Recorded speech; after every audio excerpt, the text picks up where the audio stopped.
10 gusali na may kakaibang itsura. Maraming mga struktura dito sa mundo ang dinarayo ng napakaraming mga turista. At ang mga ito'y kilala din hindi lamang sa kanilang bansa, kundi pati sa buong mundo. Ito'y dahil sa kakaibang itsura ng mga ito at talaga namang breathtaking ang kanilang disenyo at hugis. Kaya naman sa video na ito, isi-share ko sa inyo ang 10 gusali na may kakaibang itsura. This is Arvin Polo TV. Please subscribe for more video updates. Kaya naman simulan na natin. Number 1. Sydney Opera House. Ito'y isang tanyag na struktura at cultural venue na makikita sa may Sydney, Australia. Ito'y tinuturing bilang isa sa mga simbolo ng bansang Australia at isa sa mga pinakakilalang gusali sa buong mundo. Dahil nga sa ganda ng pagkakagawa dito, ito'y binubuo ng isang hanay ng mga puting istruktura na parang mga seashell o hugis ng mga alimasag. Ang disenyo ng Sydney Opera House ay likha ni Jorn Utzon, isang architect mula sa may Denmark, at tinayo ito mula 1959 hanggang 1973.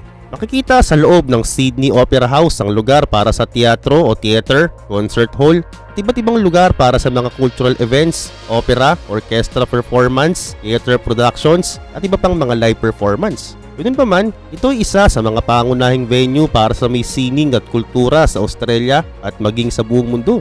Dahil sa kakaiba nitong disenyo at kahalagahan sa may arkitektura at sining, ay ito'y tinuring na UNESCO World Heritage Site noong 2007 bilang isa sa mga tourist attraction sa mundo. Dagdag pa rito, ito rin isa sa mga pangunahing tourist attraction sa Sydney na dinadayo ng libo-libong mga turista taon-taon. Number 2. Burj Khalifa. Ang Burj Khalifa na makikita sa Dubai ay isa sa mga pinakamataas at makabagong structure sa buong mundo. Ang gusaling ito'y tinagurian din bilang the tallest building in the world o pinakamataas na gusali sa buong mundo na tinayo noong 2010. Ang Burj Khalifa ay may taas na umaabot sa himigit kumulang 828 meters o 2,700 feet. Gayun pa man ang hugis ng tore ng gusaling ito ay patulis na tila ba parang isang stick. Ang geometry at Islamic art ang naging inspirasyon din nila sa pagtayo ng gusaling ito.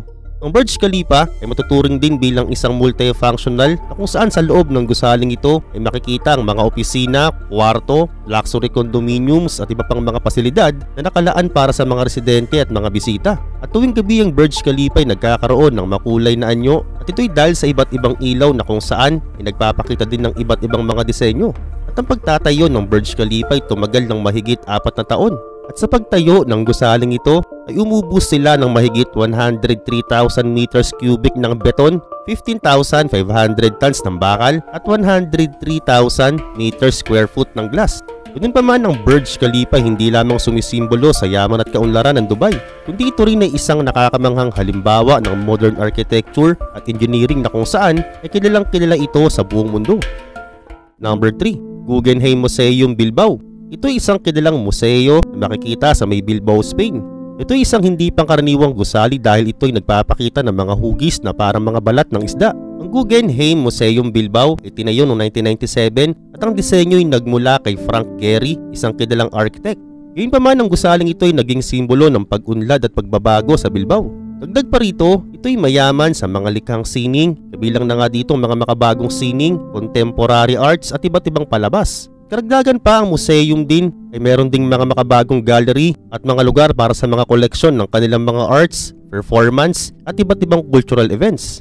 Ang Guggenheim Museum, Bilbao din ay ang isa sa mga pangunahing tourist attraction sa Bilbao at sikat na sikat ito sa buong mundo dahil sa napakaganda nitong arkitektura at koleksyon ng mga sining. Number 4. Ryugyong Hotel. Tinayo ang Ryugyong Hotel sa Pyongyang, North Korea noong 1980. Ang North Korea ay isang kilalang bansa na kung saan ito ay may taglay na yaman at capacity para magpatayo ng matataas na gusali gaya ng Ryugyong Hotel. Ang tore ng gusaling ito ay mahalin tulad sa isang rocket ship.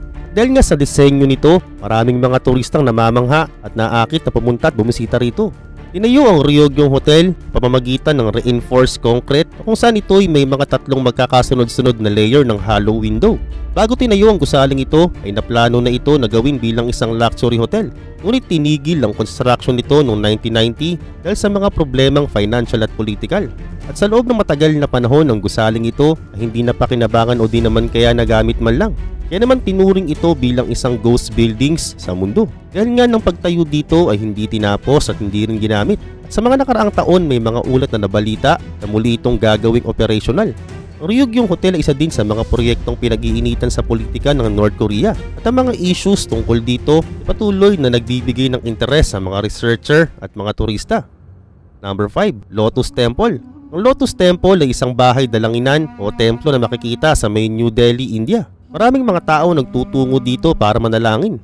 Ito ay bantog dahil sa kakaiba nitong disenyo at paraan ng pagkakagawa dito na sumisimbolo naman sa bulaklak na lotus o liryo. Dahil sa hugis nito ay tinatawag din itong bahay dalanginan ng liryo. Ang Lotus Temple ay bahagi ng Bahay House of Worship, isang lugar kung saan ang mga tao ay maaaring magdasal at magmuni-muni. Yun pa man, ito ay bukas para sa lahat ng tao, anuman ang kanilang relihiyon o uri ng kanilang pananampalataya. Ang templo ay kilala din dahil sa maganda nitong kapaligiran na sumisimbolo sa katahimikan at pagiging makadiyos.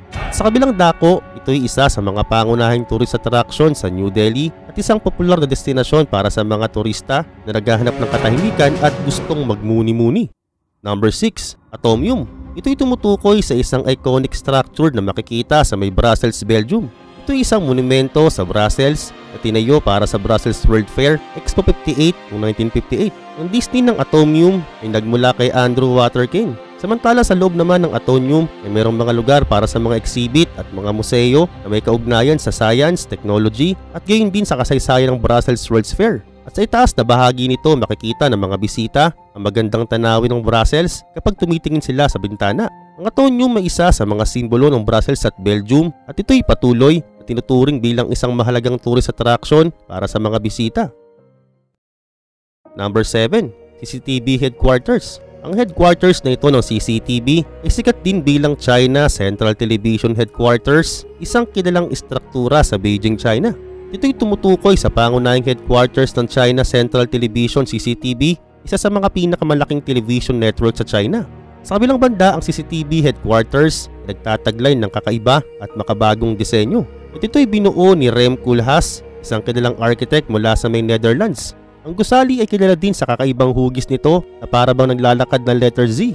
Dagdag pa rito, pag pumuesto ka sa mataas na palapag o lugar ng CCTV headquarters, ay makikita mo ang magandang tanawin ng Beijing. Ito ay naging isang iconic na landmark sa Beijing at isang tanyag na gusali sa buong mundo. At ito pa nga'y naglalaman ng mga studio, opisina at iba't ibang pasilidad para sa headquarters. Number 8. Habitat 67. Ito ay isang residential complex na makikita sa may Montreal, Canada. Likhang sining ito sa larangan ng arkitektura na sikat dahil sa ganda ng pagkakadisenyo dito. Ang Habitat 67 ay dinisenyo ni Moshe Safdie, isang architect mula sa Canada. At ito'y bilang bahagi ng World Exposition sa Montreal noong 1967. Ang kanyang design ay base sa ideya ng pagkakaroon ng mga modular units ng tahanan na maaaring mag-construct para lumikha ng isang masusing residential complex. At ang bawat unit ng Habitat 67 ay parang mga kahon o bloke na pinagsama-sama para magkaroon ng magandang disenyo at espasyo para sa mga nakatira dito. Ang gusali kilala sa kanyang magandang tanawin ng Rio St. Lawrence at pagiging isang simbolo ng modernisadong arkitektura. Ganun pa man, pinapakita ng strukturang ito ang kahalagahan ng maayos na pagpaplano at pagkakaroon ng innovation lalo na sa pagdating sa arkitektura. Number 9. Crook House. Ang Crook House ay makikita sa may Sopot, Poland. Ito ay isang gusali na kung saan kilala din dahil sa kakaiba nitong hugis at itsura. Ang Crook House o Kreiswald Domek sa wikang Polish ay isang gusali na parang naglalakad o naka-arc. Ang disenyo na ito ay nagmula sa ideya ng isang architect na si Sotinisi Zaleski. Ang gusaling ito ay isa sa mga halimbawa ng organic architecture na kung saan ang mga hugis at design nito ay nagmula sa natural form. Ang disenyo ng gusali ay parang isang sirang bahay dahil sa may style nitong nakabaluktot at parang naglalakad. At ang mga pintuan at bintana dito ay meron ding mga hindi pangkaraniwang hugis at mga disenyo dahil sa mga liko-liko at mga curve na mga design. Ang Crook House ay matuturing na hindi lamang isang tourist attraction para sa mga turista dahil sa loob nito ay meron ding mga tindahan, mga restaurant at mga opisina.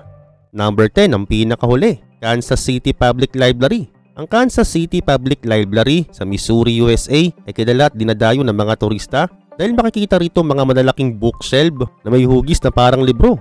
Sa unang tingin, ito'y parang isang malaking aklat na nasa bookshelves. Ang library na ito'y naging iconic na lugar para sa mga nakatira sa Kansas City dahil na rin sa makulay nitong paligid at nakakatulong pa nga ito sa mga tao lalong higit sa mga researcher at iba pang mga naghahanap ng iba't ibang information. Ang Kansas City Public Library ay lugar na madalas puntahan ng mga turista, especially ng mga researcher. Dahil dito nga sila nakakakuha ng mga impormasyon para magamit nila sa kanilang pag-aaral, pagre-research at pagtuturo. Karagdagan pa dito, ang Kansas City Public Library ay isang gusali na nagbibigay ng kakaibang design at creativity pagdating sa kahalagahan ng aklat, lalo na higit sa edukasyon. At ang library din na ito hindi lamang isang pasilidad o lugar para sa pagbabasa, kundi ito rin ay matuturing bilang isang landmark na nagbibigay buhay at nagpapasigla sa mga nagbabasa. Ang ganda, no? Ngayon ikaw, alin dyan sa may 10 yan ang napuntahan mo na o gusto mong puntahan? At bakit? Comment down below ang sagot mo para malaman din namin.